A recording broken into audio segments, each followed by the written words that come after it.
The sun dipped lower over the Los Angeles skyline, bathing the city in hues of burnt orange and deep crimson. Miles Carter adjusted the air conditioning in his sleek sedan, exhaling as the cool breeze pushed away the day's stress. The soft hum of jazz played through his speakers, a stark contrast to the chaos of the city streets. As he slowed for a yellow light, it flickered to red just as he crossed the intersection. A moment later, flashing blue and red lights filled his rearview mirror, followed by the sharp wail of a siren. Miles sighed, pulling to the side of the road. His movements were calm, practiced. This wasn't his first time being stopped, but something about this one felt different. Officer Grant Turner stepped out of the squad car, mid-30s, his presence radiating an air of unquestioned authority. His badge gleamed under the setting sun as he approached the driver's side window. License and registration. The words were clipped automatic. Miles complied, retrieving his documents with measured movements. He knew the routine, knew how easily things could go south. Turner studied him for a moment, his gaze lingering a beat too long. "You know why I pulled you over? I assumed the light." Miles kept his tone even. Turner nodded, but didn't hand back the documents. His eyes narrowed, scanning Miles like he was trying to see beyond the suit, the car, the calm demeanor, searching for a reason to dig deeper. "You're not from around here, are you?" Miles let a brief silence pass before answering. "Moved a few months ago. Address is on the license." But Turner wasn't really listening. The air shifted, the stop taking on a weight that had nothing to do with a traffic violation. "Where were you headed in such a hurry?" "Home." Turner took a step back, fingers tightening slightly around Miles's license. Then, with an exaggerated slowness, he tucked it into his chest pocket. "Step out of the vehicle." Miles' grip on the steering wheel tightened for a split second before he exhaled, forcing his body to relax. "Is there a reason for that, officer?" His voice remained steady, though the unspoken warning in Turner's tone was impossible to miss. "I asked you to step out," Turner repeated, his expression unreadable. "Let's not make this difficult." Difficult. The word carried a weight Miles knew too well. Without another word, he opened the door and stepped onto the pavement. Turner's gaze flickered over him, sizing him up. Miles stood taller, his tailored suit crisp against the evening breeze. Yet, none of it seemed to matter. "Hands where I can see them." Miles complied, keeping his movements slow and deliberate. "Is there something specific you're looking for?" Turner smirked faintly. "Routine check. Had some incidents around here. You can never be too careful." Miles turned his head slightly, meeting Turner's gaze head-on. "Incidents involving men in business suits driving sedans?" Turner's expression flickered, a split-second crack in his composure. Then he recovered, stepping closer. "Watch your tone. I'm just asking a question." Something about the way Miles said it, calm, unshaken, put Turner on edge. The officer shifted his weight, his frustration simmering just beneath the surface. "You seem awfully confident," Turner muttered. "Like you think you know what's about to happen." Miles tilted his head slightly. "Confidence isn't the issue here, officer. Respect is." Turner stiffened. The smugness drained from his face, replaced by something sharper, something defensive. "Turn around and place your hands on the hood." His voice was tighter now, laced with something almost desperate. Miles raised a brow. "Weapons." Standard procedure. A slow breath. A flicker of something unreadable passed over Miles's face before he turned and placed his hands against the car. The pat-down was quick, rougher than necessary, an attempt at control. A provocation. "You're clean." Turner sounded almost annoyed by the fact. Miles straightened, brushing imaginary dust from his sleeves. "Of course I am." Turner's jaw clenched. "You think you're smarter than me?" Miles held his gaze. "I think I believe in fairness. And so far, I'm not seeing much of it." Turner scoffed, shaking his head. "Fairness? You think that's what this is about? People like you always." He stopped abruptly, the words catching in his throat. But it was too late. Miles' expression didn't change, but his posture shifted, just enough to make it clear that he'd caught it. "People like me," he repeated, his voice quiet but razor-sharp. Turner's face paled, realizing the line he had just crossed. "I didn't mean. I think you did." The silence was suffocating. For the first time, Turner looked uncertain, like he was standing on shaky ground and didn't know how to steady himself. Miles exhaled and reached slowly into his pocket. "I'm reaching for my badge," he said evenly, watching Turner's hand twitch toward his holster. "Relax, officer. No need for theatrics. I just want you to see it." Turner's eyes followed the motion, widening slightly as Miles pulled out a sleek leather wallet and flipped it open. The golden badge caught the last rays of sunlight. Miles Carter, Head of Internal Affairs, Los Angeles Division. Turner's entire body went rigid. His eyes darted from the badge to Miles' face, searching for a sign that this was some elaborate joke. But there was no humor in Miles' expression, just quiet authority, and maybe, just maybe, a hint of disappointment. Turner swallowed hard. Yes. Miles cut him off smoothly. I oversee officer conduct. My job is to ensure that people wearing this badge uphold the values it represents. Turner took a small step back, his confidence unraveling in real time. This stop was supposed to be routine, a moment of control, of unchecked authority. Instead, it had just turned into the biggest mistake of his career. Larson's hand fell away from his belt, as though the weight of his own authority had suddenly become too heavy to bear. Eric Porter took a deliberate step forward, closing the gap Larson had instinctively created. Do you know what the most troubling part of this interaction has been, Officer Larson? His voice was calm but piercing, a blade cutting through the thick silence. Larson didn't answer. He looked like a man who had just realized he'd walked into quicksand and had no idea how to escape. Eric continued, unyielding. It's not the profiling, though that's bad enough. It's not the baseless escalation either. He let the words sink in. It's the fact that you've done all of this without even realizing who you were talking to. Larson's lips pressed together, his jaw tight, but he still didn't speak. You assumed I wouldn't know my rights. Eric's voice didn't rise, but the weight of his words did. That I wouldn't understand the laws you're sworn to uphold. He studied Larson's face, watching as the officer's defenses crumbled piece by piece. And why? Larson opened his mouth, but no words came. Because, Eric answered for him, I didn't fit your idea of someone deserving respect. It wasn't an accusation, it was a truth laid bare for Larson to confront. And that's not just a problem for me, officer. That's a problem for everyone you encounter in this uniform. Larson's shoulders sagged, his eyes dropping for a fraction of a second before flickering back to the badge in Eric's hand, as if he was hoping it might disappear if he didn't look too closely. Eric stepped back, giving him space to breathe, but his tone remained sharp. Here's what's going to happen, he said evenly. You're going to take a step back, return my documents, and think very carefully about what you say next. Larson hesitated, his pride and authority warring against the reality of the situation. That hesitation cost him. Eric leaned in slightly, his voice lowering just enough to make Larson listen. And then you're going to hear from me again. Not as a driver you stopped on the side of the road, but as the man tasked with deciding whether you're fit to wear that badge. A slow realization dawned on Larson's face. His hand trembled slightly as he reached into his chest pocket, pulling out Eric's license and registration. He handed them over without a word. Eric took them, tucking them into his wallet. He stepped toward his car, resting one hand on the door handle. One last glance over his shoulder. Remember this, Officer Larson, he said. The badge doesn't make you better than anyone. It makes you accountable to everyone. The weight of the words lingered in the air as Eric slid into his car.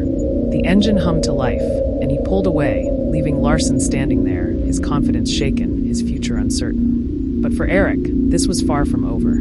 This wasn't just about a traffic stop. It wasn't just about one officer with unchecked authority. This was about something bigger, something that needed to change. The drive home was quiet, but Eric's mind was anything but. The encounter replayed over and over, not because it was unique, but because it wasn't. Larson wasn't the first officer Eric had dealt with like this, and he wouldn't be the last.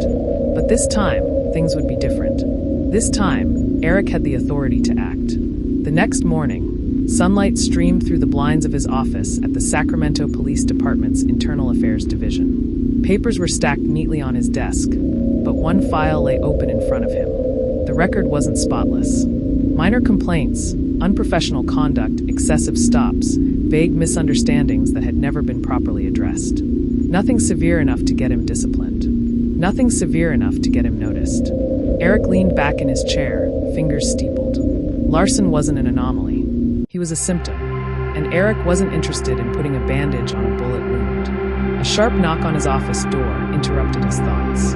His assistant, Linda, stepped in, holding a thick stack of reports. Morning, Mr. Porter, she greeted. I've got the summary on last month's misconduct cases. Eric nodded, reaching for the file. Also, Linda continued, her tone shifting slightly, Chief Daniels wants to see you. Urgently. Eric glanced up. That was never a good sign. Did he say why? Linda hesitated. Something about a priority concern. Eric exhaled slowly. He had a feeling he knew exactly what this was about. Larson had already started running scared, and that meant the system was starting to push back. Good. Eric closed the file on his desk, standing and straightening his tie. He had a feeling this fight was just beginning. Got it. Here's the full story with your continuations seamlessly joined together. The tension in the air was palpable. Larson's hand fell away from his belt, as though the weight of his own authority had suddenly become too heavy. Eric took a step forward, closing the gap Larson had instinctively created. Do you know what the most troubling part of this interaction has been, Officer Larson? He asked, his voice calm but piercing. Larson didn't answer. He looked like a man who had just realized he'd walked into quicksand and had no idea how to escape. It's not the profiling, Eric continued, though that's bad enough. It's not the baseless escalation either. It's the fact that you've done all of this without even realizing who you were talking to. Larson's face paled slightly. You assumed I wouldn't know my rights, that I wouldn't understand the laws you're sworn to uphold. And why? Larson opened his mouth, but no words came. Eric's gaze bore into him, unrelenting. Because I didn't fit your idea of someone deserving respect, he finished for him. His words weren't angry, but they carried the weight of an indictment. And that's not just a problem for me, officer. That's a problem for everyone you encounter in this uniform. Larson's shoulders sagged slightly, the full weight of Eric's words landing squarely on him. He glanced down at the badge in Eric's hand again, as if it might somehow disappear if he didn't look too closely. Eric stepped back, giving Larson a moment to breathe, but his voice didn't lose its edge. Here's what's going to happen, he said. You're going to take a step back, return my documents, and think very carefully about what you say next. Larson's lips parted, but he hesitated, clearly debating whether to push back or comply. The hesitation cost him. And, Eric added, his voice lowering slightly, you're going to hear from me again. Not as a driver you stopped on the side of the road, but as the man tasked with deciding whether you're fit to wear that badge.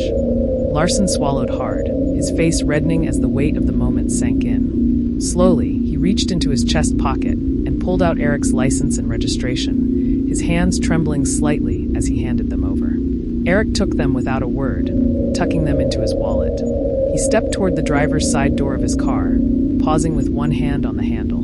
He looked over his shoulder, meeting Larson's gaze one last time. Remember this, Officer Larson, Eric said. The badge doesn't make you better than anyone. It makes you accountable to everyone. And with that, he slid back into his car and started the engine. Larson was left standing in the fading light, his confidence shaken and his future uncertain. But for Eric, this was far from over. His next move would ripple through the entire department. The drive home was quiet, but Eric's mind was anything but. The encounter played over in his head, not because it was unique, but because it wasn't. Larson wasn't the first officer Eric had dealt with like this, and he knew he wouldn't be the last. But this time, things would be different. This time, Eric had the authority to act. The next morning, sunlight streamed through the blinds of his office at the Sacramento Police Department's Internal Affairs Division. A file sat open in front of him. His record wasn't spotless. Minor complaints of unprofessional conduct, excessive stops, and vague misunderstandings that had never been properly addressed. Eric leaned back in his chair, his fingers steepled as he thought about the broader implications. Larson wasn't an anomaly. He was a symptom of a deeper problem. And Eric wasn't interested in putting a bandage on a bullet wound. A knock on the door interrupted his thoughts. Linda, his assistant, stepped in, holding a stack of reports. Morning, Mr. Porter. I've got the summary on last month's misconduct cases, she said. Also, Chief Daniels wanted me to remind you about the department review next week. Eric nodded, taking the files from her. Thanks, Linda. Can you also schedule a meeting with Chief Daniels for this afternoon? There's something I need to discuss with him. Linda hesitated, sensing the weight in Eric's tone. Of course, she said before slipping out of the room. Eric turned his attention back to Larson's file, but his focus wasn't just on the officer. This was bigger than one man. This was about the culture that allowed someone like Larson to feel justified in his behavior. And if there was one thing Eric knew, it was that culture started at the top. That afternoon, Eric sat across from Chief Daniels in a conference room. Daniels, a seasoned veteran with salt and pepper hair and a no-nonsense demeanor, leaned back in his chair, listening intently as Eric recounted the traffic stop. "I could have written it off as just another bad interaction," Eric said, his voice steady but resolute. "But that would have been a mistake. Larson's behavior isn't an isolated incident. It's a reflection of how much work we still have to do." Daniels rubbed his temples, exhaling slowly. "This isn't the first time Larson's name has come up," he admitted. "But we've always handled it internally. Quietly. And that's the problem, Chief," Eric replied. "Quiet doesn't fix anything. Quiet lets it keep happening. It's time to be loud." Daniels looked at him, the weight of the conversation etched into his face. "What are you proposing, Ugh? If we don't hold ourselves to a higher standard, how can we expect the community to trust us?" Daniels leaned forward, his hands clasped on the table. "You're going to ruffle some feathers with this." Eric didn't flinch. "Good. It's about time someone did." The following weeks were a whirlwind of meetings, interviews, and reports. Eric worked tirelessly, compiling data, speaking with officers, and holding public forums to hear directly from the community. The Larson incident became a catalyst for change. For some, it was an overdue reckoning. For others, a threat to the status quo. But the truth had a way of making itself known, and Eric made sure no one could ignore it. Larson, for his part, faced an internal hearing. Eric made no secret of his involvement. Sitting across from Larson during the proceedings and watching as the officer squirmed under scrutiny, the hearing resulted in a suspension. But Eric knew the real victory wasn't in punishing Larson. It was in preventing the next Larson. Months later, Eric stood at a community event, addressing a room full of officers, city officials, and local residents. He spoke not of blame, but of responsibility.